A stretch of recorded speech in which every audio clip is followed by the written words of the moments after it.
I feel like Oda can do no wrong, you feel me? I know I only have Mihawk, Shanks, Zoro, and the octopus from Arlong Park. Oda's probably one of the best writers in history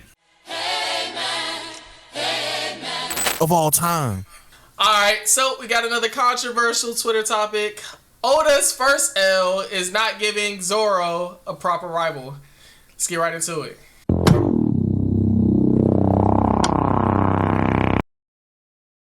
So, y'all heard the topic. Y'all know what we're talking about. Who wants to kick it off? Do you agree or disagree with Oda's first L being Zoro not having a rival? I'm gonna disagree. I feel like Oda can do no wrong, you feel me? Oda's probably one of the best writers in history of all time. But No L's. outside of that, zero, none, the entire series. But outside of that, I feel like nobody in One Piece has a real rival except for maybe Luffy, in my opinion. I feel like if that was the case, he probably would have had the right of rival for everyone, every part of the Straw Hats. I feel like a majority of the arcs that we see, Zoro had a swordsman to fight in most of those arcs because he lost to Mihawk in the beginning. He fought the Hachiman dude in Arlong Park. And then some of the other arcs, we don't really see swordsmen all the time because most of them were from Wano, I want to say. In the arcs that we see Zoro, most of the time he did fight a swordsman until later on when it kind of was, every crew didn't have one. So I feel like he really doesn't need a rival outside of them making Mihawk that pinnacle for him. I feel like if that was the case, we would have had to do somebody for Sanji as well. And I don't think it changes the story that much either without him having one for every single arc that he's in. I think that that's wrong, and go to, don't have no L's. Go to. Yeah, no, I disagree with you on that, to be completely honest. I think that we learned from the get-go, from when Zoro was a kid, his ambition was to be the greatest swordsman of all time, and his rival was the young girl at the time. I can't remember her name. Don't kill me for that. But when she passed away, he still took on that ambition to still wanting to be the strongest. And I think the story it went on when he was a bounty hunter. He was targeting a lot of people to train up on his swordsmanship skills. He was killing people, and that was his way of training and getting stronger. When he went against Mihawk, he lost that battle. That was his first time getting humbled. He was like, oh, I thought it was the shit until somebody stronger than me pulled up. So you would think that as he's going further in the arcs, he would, it doesn't have to be every single arc. Like you said, Whole Cake Island there, or Zoe arc, right? Like there's really nobody there that's going to be samurai or swordsman-esque. But like Tashigi, the one from the Navy, could have been a nice one because, would have kind of been similar to like his childhood friend, somebody else who also just focuses on the sword. As you brought up, when he was fighting down against the fishmen, that was a nice little way. I thought in Wano, to be honest, we would have gotten a little bit more, considering that's the land of the samurai, that, his lineage, from what we're learning, is part of the people from Wano. So his only fight when he went against Killer, that was like, okay, cool. But Killer really isn't a swordsman per se.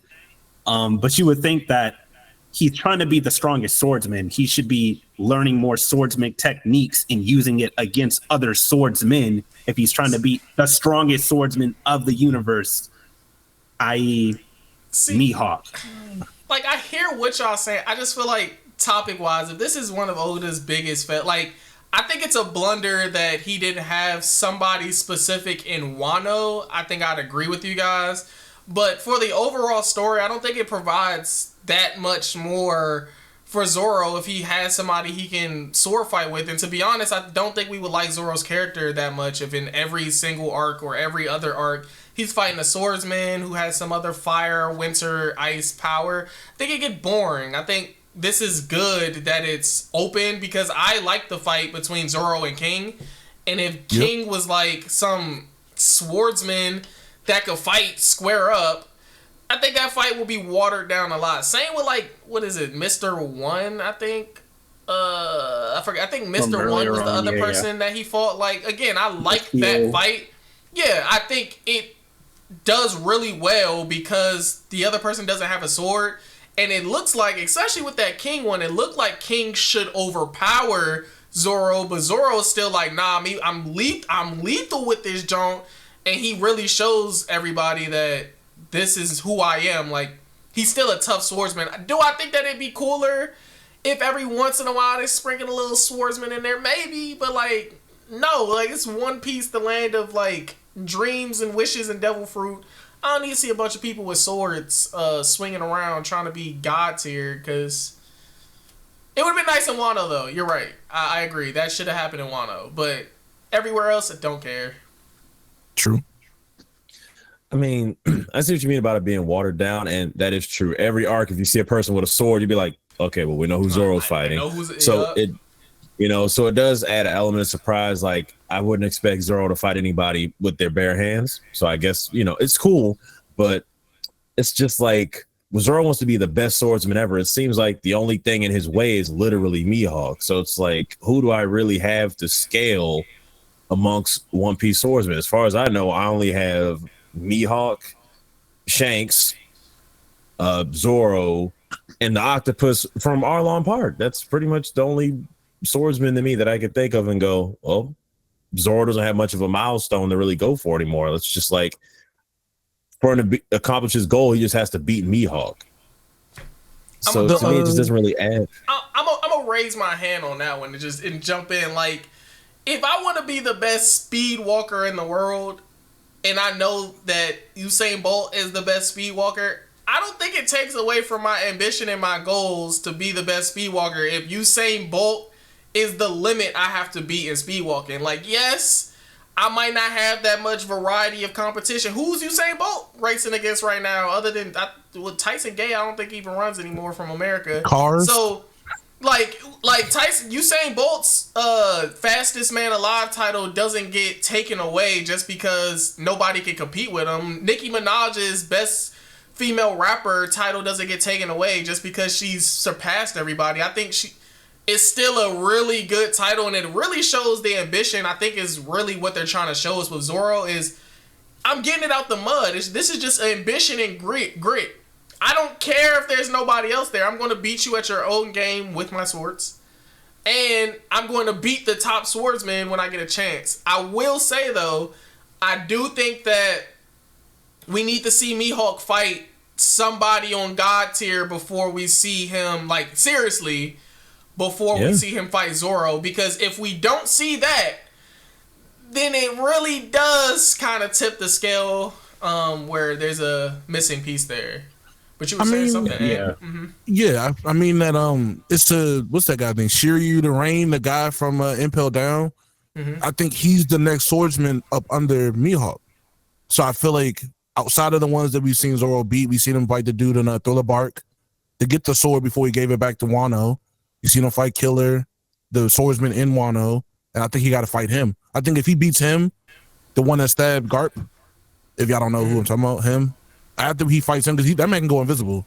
So after he fights him, I feel like only person left would be Mihawk. I don't think he'd ever want to fight Shanks or anything.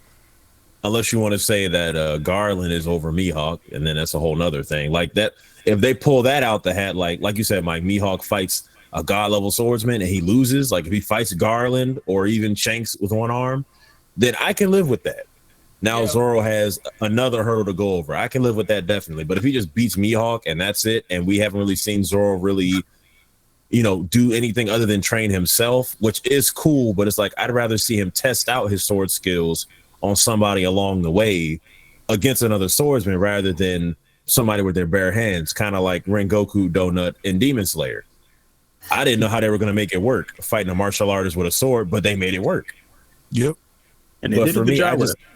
Yeah, it's just, for me, it's a personal thing. If you have a sword, I'd prefer to see you use a sword on somebody, but it's my personal thing because I never seen it work before. I'm actually glad you said that. I'm actually glad you said that because this topic is very personal to specific people. Either you want to see a bunch of swordsmen fight, even though it's not a sword piece, or you want to see just people fight however they specifically chose how to fight. And I think that's okay. I don't think that we can really pull this against Oda. Initially, I was kind of on y'all side initially, but the more I think about it, it's really personal preference. It's not a good or horrible thing overall. But do y'all think it changes the story much if he fights a bunch of swordsmen? Kind of taking into account what you're saying, like I do think him being able to fight other people that aren't using swords still gives him the ability to showcase I'm the strongest swordsman. I just think like we specifically said in Wano, where he got the new blade, like that would have been a perfect time where Luffy was learning how to use his haki to a different ability from that somebody else teaching him. Zoro didn't really have that. And I think that's kind of like that missing part to upscale his swordsman skills and swordsmanship to that next level. I was just expecting a little bit more of like, all right, he learned somebody who's at literally in the island where everybody uses swords, the master of swordsmanship. He didn't learn anything from them. He just took the sword and was like, all right, that's it. Let me get y'all point on this then. Why don't y'all feel that same way about like Sanji? Let me circle back to what Ant said earlier. Why don't y'all feel that same way about like Sanji with him wanting to see the what is it? The Great Blue, the Great Blue, yeah. The Great Blue. Like, why don't y'all feel that way? Like, oh, when is Sanji gonna get his moment where he talks about his goal? Is it just because we hear Sanji Zoro's out loud, or because that's a goal? Everybody has a mission. So, my feeling with all of them is that like everybody's ambition is completely different. Like Sanji seeing the Great Blue is going to happen regardless because that's a part of his adventure. Like they're adventuring to see that. Like it doesn't have to happen at a specific point in time. Like Sanji could see that Joan at the end of One Piece after they get to the One Piece, and it wouldn't matter. Zoro's. But Zoro has to get strong enough to beat Mihawk.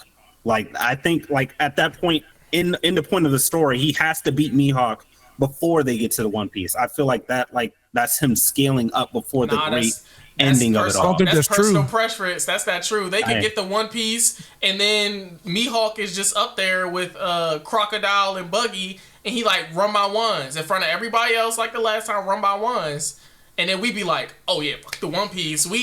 This is what we've been waiting for. Like it can happen at any time. It can happen well before that too. And he could drip feed us. Like I don't think that there's a time limit on him becoming the strongest because it's literally the title of strongest. Yeah, I don't think Mihawk beat Shanks. Didn't it? One day they were fighting, and then Shanks lost his arm to the Sea King, and then he was like, "I don't want to continue it. I don't want to fight you anymore because you're not at full strength anymore." And then he became the strongest. So he didn't never really beat Shanks. He just became the strongest. Something like could happen. The Endeavor thing from My Hero. Yeah, Mihawk. Something could happen to Mihawk. And then they just go, well, Zoro's the strongest swordsman now. So I feel like he still gets his goal regardless. It'll be weak, but he still gets the goal. People would not like that. I get it, but unless they make it a story point, like it could be a spinoff or a one shot. It could be a Thorfinn thing too, but like his goal is just tainted now. It'd be cool. Yeah, but I want you guys to let us know what y'all think in the comment section down below. Do you think this is a blunder on Oda's part? Should Zoro have more rivals throughout the show, manga, or do you think it's fine without him having a bunch of rivals? Let us know in the comment section. We'll argue with you guys down below. Per usual, we'll catch you in the next one. Peace. I like this topic. Yeah. Damn. Now what the fuck Sanji gonna do? My eggs are gonna be better than yours. That's what I'm saying. I felt like the Great Blue isn't as ambitious as being the world's strongest. No, I'm hip, but